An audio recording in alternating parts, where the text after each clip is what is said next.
Selamat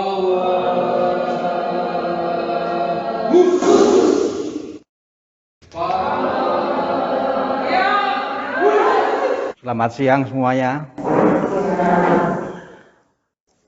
Kalau saya merenung, ternyata Allah itu luar biasa rendah hatinya. Karena rendah hati, maka Allah itu bukan menghukum, tetapi mau membantu manusia yang sudah kurang ajar terhadap Allah. Maka terjadilah Natal. Terjadilah lahirnya Sang Juru Selamat. Manusia di satu pihak perlu diselamatkan, tapi karena Allah itu sangat rendah hati, maka Allah menggunakan kendaraan untuk menyelamatkan umat manusia ini juga dengan menjadi manusia, juga dengan menggunakan manusia. Jadi ternyata Allah itu karena sangat rendah hati, maka yang tidak hebat itu ternyata oleh Allah digunakan untuk sesuatu yang baik. Itulah inkarnasi, itulah semangat yang ada di dalam peristiwa lahirnya Yesus. Dan juga kalau direnungkan lebih lanjut, karena rendah hati juga, maka Allah itu mau bekerja sama. Yesus lahir karena ada kerjasama antara Allah dan Maria, tetapi juga ada kerjasama dengan Yusuf. Jadi hal yang baik yang dibuat oleh Allah, itu ternyata dibuat juga dengan semangat kerjasama. Tadi di awal kita nonton film pendek. Itulah hebatnya sebuah kerjasama. Kerjasama membuat yang tidak mungkin menjadi mungkin, membuat yang sulit bisa diatasi. Saya banyak merenung mengenai WK, baik WK cabang maupun WK ranting. Kita bersyukur karena WK itu dipercaya untuk menjadi ujung tombak gereja dalam hal kemasyarakatan.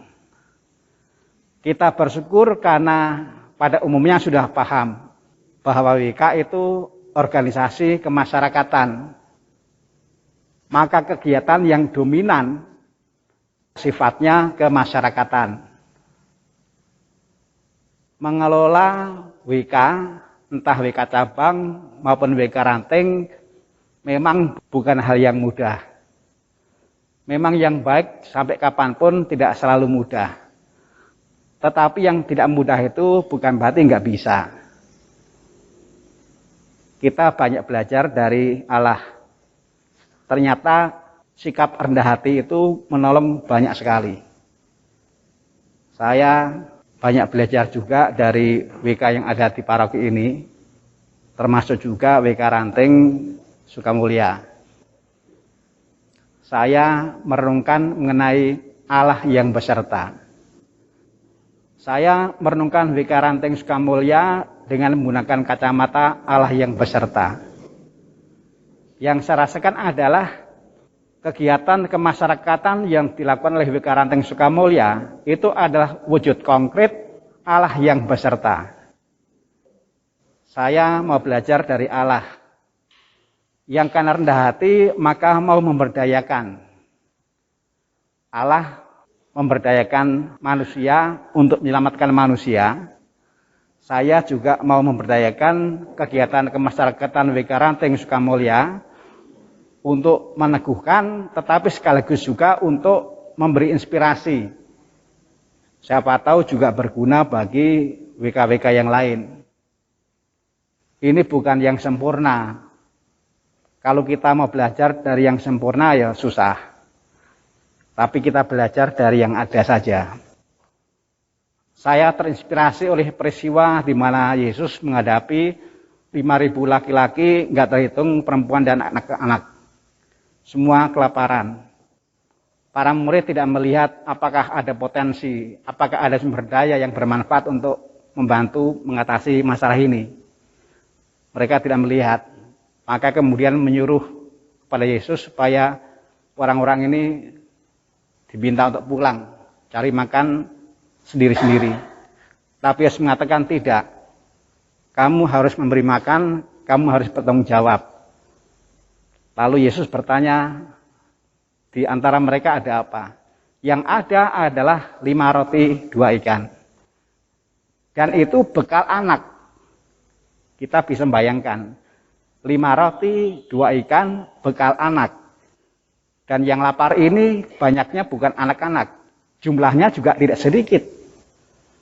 Tetapi menarik bahwa meskipun hanya sedikit, meskipun hanya 5 roti 2 ikan, meskipun hanya bekal seorang anak, tapi ketika diberdayakan dengan tulus, itu bisa bermanfaat banyak.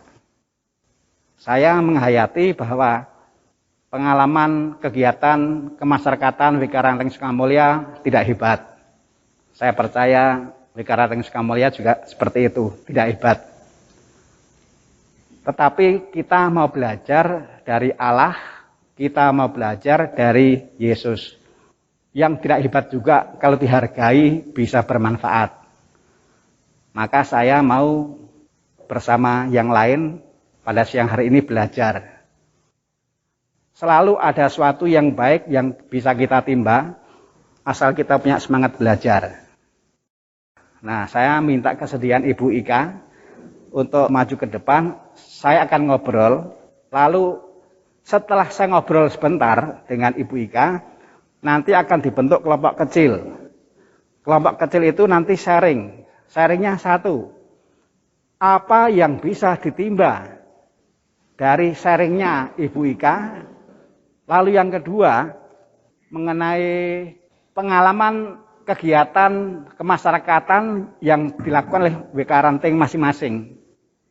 Juga mengenai apa yang kira-kira bisa dilakukan oleh WK Ranting masing-masing.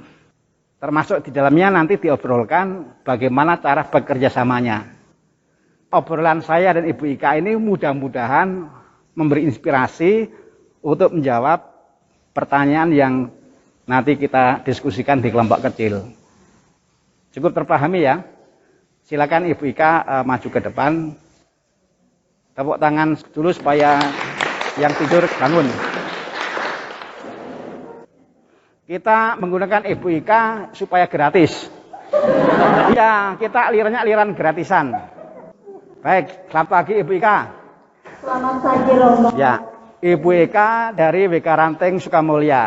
Saya mau bertanya mengenai kegiatan kemasyarakatan yang dilakukan oleh WK Ranting Sukamulya sejauh Ibu tahu itu apa saja.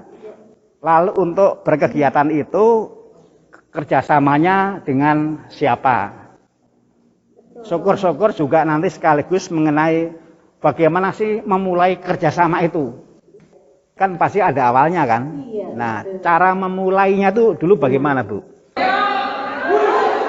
Tadi kan Ibu menyebut mengenai kegiatan kemasyarakatan. Iya. Nah, apakah memang semua berawal dari orang lain minta atau kita yang mengajak kerjasama? Nah, kalau punya inisiatif untuk mulai bekerja sama, caranya bagaimana Bu? Jadi Ibu ketahui bagaimana WK ini untuk memulai kerjasama dengan luar. Jadi datang kepada Pak Lurah, bertanya. Selain Pak Lurah, ada lagi yang lain yang pernah didatangi untuk memulai kerjasama? Mungkin puskes. Oh, jadi karena semua itu di bawah Pak Lurah ya. Jadi Pak Lurah itu menjadi pintu pertama ya.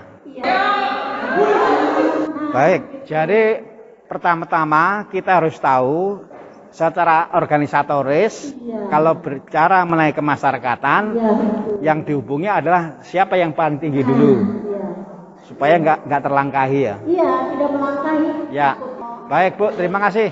Tepuk tangan untuk Ibu Ika. Ya. Sekarang kita akan masuk ke kelompok sharing kelompok kecil. Yang tersaji barusan, obrolan Ibu Ika dengan saya itu hanya untuk inspirasi sajalah. Jadi di kelompok kecil itu pertama, apa yang bisa ditimba dari sharingnya Ibu Ika ini. Yang kedua, mengenai kegiatan kemasyarakatan yang sudah dilakukan DWK ranting masing-masing. Itu apa saja? Lalu kemudian yang kira-kira bisa dikerjakan lagi apa? Lalu bagaimana cara memulai kerjasama? Cukup jelas pertanyaannya? Tolong jawabannya nanti ditulis. Nanti akan dirangkum oleh tim fokus pastoral.